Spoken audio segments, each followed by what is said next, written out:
इस वक्त हम शाहीन अदिति पराशर जी के साथ बैठे हुए हैं और मैं आपको बता दूं कैमरे के फ्रेम में आप देख सकते हैं यहाँ पर रेशम त्रिपाठी जी भी बैठी हुई हैं। आपको बता दूं कि रेशम त्रिपाठी जी हल्दीबाड़ी का एक ऐसा व्यक्तित्व है जो किसी परिचय का मोहताज नहीं है। ये पूर्व में 2 बार पार्षद रह चुकी हैं और इसके बाद वर्तमान में शाहीन अदिति पराशर का सहयोग और समर्थन कर रही हैं। शाहीन अदिति पराशर वार्ड नंबर 12 की कांग्रेस की पार्षद प्रत्याशी हैं और आज हम इनसे बात करेंगे और जानने की कोशिश करेंगे कि इनका प्रचार प्रसार कैसा चल रहा है। शाहीन जी, आपके वार्ड में जानने को मिला, हम तो वहां पर जब पहुंचे तो सुनने में आ रहा है कि आप 5 लाख रुपए का कोई बात चल रहा है। क्या है इसकी पूरी सच्चाई? थोड़ी सी हमारे दर्शक जानना चाहते हैं इसको। देखिए, ये 5 लाख की जो अफ़वाहें हैं ये मैं कहूँगी सरासर गलत है। और ये किस विषय में है मुझे इसकी बहुत ज़्यादा जानकारी नहीं है कि किस विषय में। आप अगर मुझे बताएँगे थोड़ा डिटेल तो फिर मैं इसके बाद में आपको जवाब दूँगी।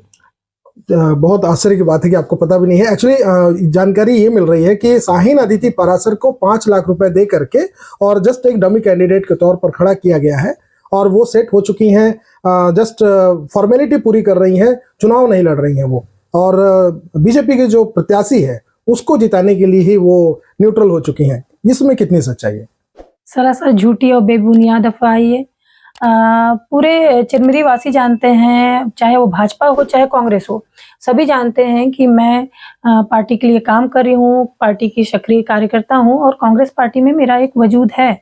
और जो लोग ये अफ़वाह फैला रहे हैं कि 10 लाख या 5 लाख रुपए दे के मुझे बैठा दिया गया, तो क्या है, वो हमेशा उनकी ये प्रवृत्ति रही है कि वो वोट खरीदने की जो उनके मन में एक मंशा रही है कि हम जाकर पैसे दे के वोटर को खरीद लें। तो ये जो उनकी आदत है वो आदत से मजबूर है और यही कारण है कि इस तरह की अफ़वाह जो है वो जो मेरे जो प्रतिद्वंदी हैं उनके तरफ से ही अफ़वाह उड़ाई जा रही है। मुझे सोचकर दया आती है कि आपके पास जब कुछ नहीं बच रहा है तो आप इन सब बातों का सहारा ले रहे हैं। मैं बताना चाहूँगी आपको कि ये जो भाजपा प्रत्याशी हैं वो कुछ ही दिन पहले जब कांग्रेस के प्रभारी आए हुए थे तो उनके पास जाकर ये अपने लिए टिकट कांग्रेस से मांग रहे थे। वो भी 2 वार्डों की टिकट मांग रहे थे। 12 नंबर वार्ड से अपनी भांजा बहू और 13 नंबर वार्ड से स्वयं खुद के लिए मांग रहे थे। लेकिन आप समझ सकते हैं जो व्यक्ति कांग्रेस में है नहीं उसको टिकट इतनी आसानी से मिलेगा नहीं। और फिर जब वहां से इनको नाकामी हासिल हुई तो ये दौड़ चले किसकी ओर? भाजपा की ओर। भाजपा में जाकर इन्होंने तुरंत सदस्यता ली और महज 10 से 12-13 या 15 दिन के अंदर इनको टिकट भी मिल गई। तो आप समझ सकते हैं कि ये किस तरह के लोग हैं। और इन्होंने जो भाजपा से टिकट ली है वहां पर जो कार्यकर्ता थे भाजपा के बेचारे जो लगे थे, जिन्होंने झंडा बैनर और सब कुछ उठाया भाजपा के कार्यक्रम में और उनके सदस्य होते हुए, तो उनके लिए तो सरासर नाइंसाफी है कि ये जाकर कूद के और बोला जाए पैराशूट प्रत्याशी बन के आए हैं और ये बात करते हैं कि मुझे पैसे दे के बैठा दिए गए। ये सरासर झूठी और गलत अफवाह है। इस पे जनता तो विश्वास करने से रही, जनता सब जानती है। तो वार्ड में जो आपका चुनाव प्रचार प्रसार चल रहा है ये भीड़ आपके साथ नजर नहीं आ रही है। माना जा रहा है, कुछ लोगों का ये भी कहना है कि शाहीन अभी से ही अपना आत्मविश्वास खो चुकी है। शाहीन को चुनाव से पहले जब देखा जाता था तो शाहीन के अंदर से एक आत्मविश्वास झलकता था। शाहीन का गेटअप, शाहीन की जो लुक थी वो अलग थी और अभी शाहीन की जो गेटअप है, शाहीन की जो लुक है वो वैसी ही है, लेकिन चेहरे से जो आत्मविश्वास थी वो कहीं ना कहीं कम नजर आ रहा है। इसका कारण क्या है? हास्यास्पद है, क्योंकि एक तरफ मेरा चेहरा देखिए जिसको लोग जानते पहचानते हैं और जिसके बारे में जानते हैं। मेरी जो जिंदगी है वो खुली किताब है, ये चिरमिरी वासी, वार्ड वासी सब कोई जानते हैं।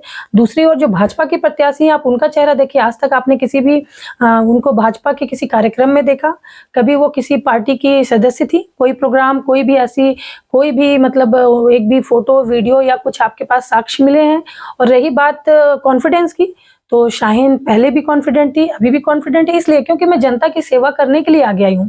मेरा निरंतर सामाजिक, धार्मिक हर तरह के जो प्रोग्राम होते हैं और हर तरह के गतिविधियों में भाग लेती हूँ। तो ये मतलब ये क्या है, हिम्मत हार रहे हैं सामने वाले तो कुछ भी कह सकते हैं। उनका मुंह कहते हैं ना, 100 मुंह 100 बातें, तो उनके मुंह को कोई बंद नहीं कर सकता, कहने दीजिए। लेकिन आश्चर्य की बात है कि मैं अकेली घूम रही हूँ, ये बात हो रही है। देखिए, वार्ड का चुनाव है, वार्ड में मुझे अपनी बात रखनी है और मुझे ही रखनी है।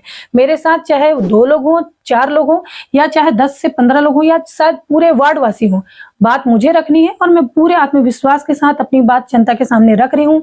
जनता मेरी बातों को सुन रही है, उसकी सराहना कर रही है और आने वाले समय में जनता मुझे जब मतदान करेगी और भारी मतों से जिताएगी, तब ऐसे लोगों को उसका जवाब मिल जाएगा।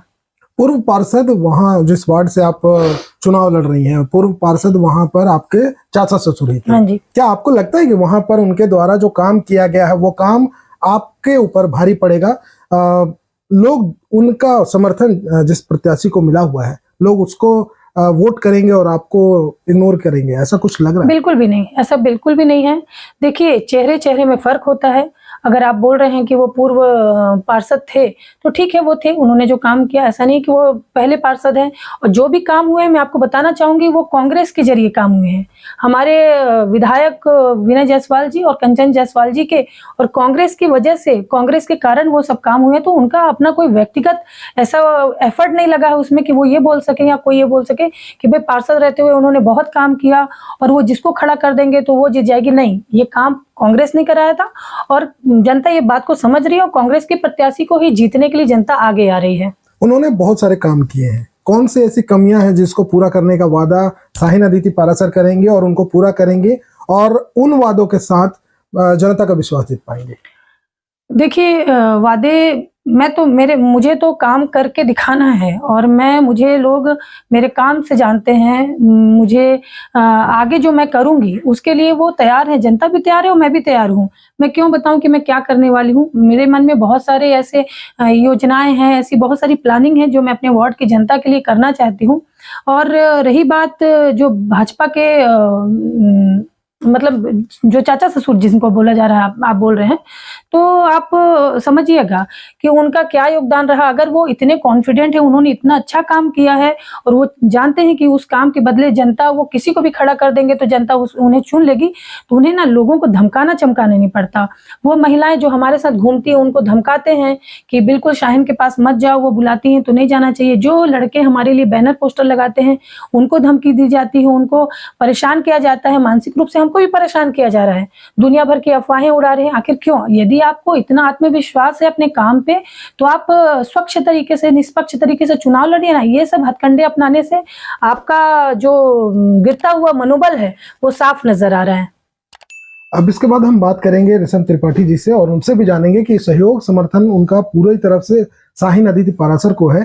शाहीन का जो सहयोग और समर्थन वो कर रही हैं, उनको क्या नजर आ रहा है? क्या शाहीन जीतती हुई नजर आ रही है? शाहीन पारासर जीत रही हैं, भारी मतों से जीतेंगी।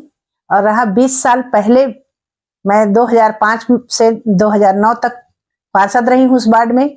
आज भी लोग मेरे कार्य को मान रहे हैं और मैं किसी को धमकी नहीं दे रही हूँ कि आप उसके रैली में मत जाइए, कि आप उसके रैली में मत जाइए। मेरा कहना है कि आप अगर गुंडई के बल पे जीतना चाहते हैं तो आए हैं सामने में, 11 तारीख को वोटिंग होगी, 15 को पता चल जाएगी। आपका सहयोग समर्थन इनको जो मिल रहा है, जनता का प्यार इनको मिल रहा है, क्या नहीं लगता कि आपको जो प्रत्याशी इनके प्रतिद्वंदी हैं, मतलब कुछ इससे ज्यादा देखने को मिल रहा है? भीड़ भाड़ लेकर वो ज्यादा चल रहे हैं। भाई देखिए, आज के उसमें अगर वो कहते हैं तो भाई आज वो बहुबल हैं और वो अपने ताकत का इस्तेमाल कर रहे हैं। ये तो 15 तारीख को ही, 11 को वोटिंग होगी, 15 को पता चल जाएगी कि कौन क्या है। तो जैसा कि आपने सुना, रेशम त्रिपाठी मैडम भी कह रही हैं कि 11 तारीख को वोट पड़ेगी, 15 तारीख को रिजल्ट आएगा। रिजल्ट ही बताएगा कि किसका बाहुबल किस पर हावी हो रहा है।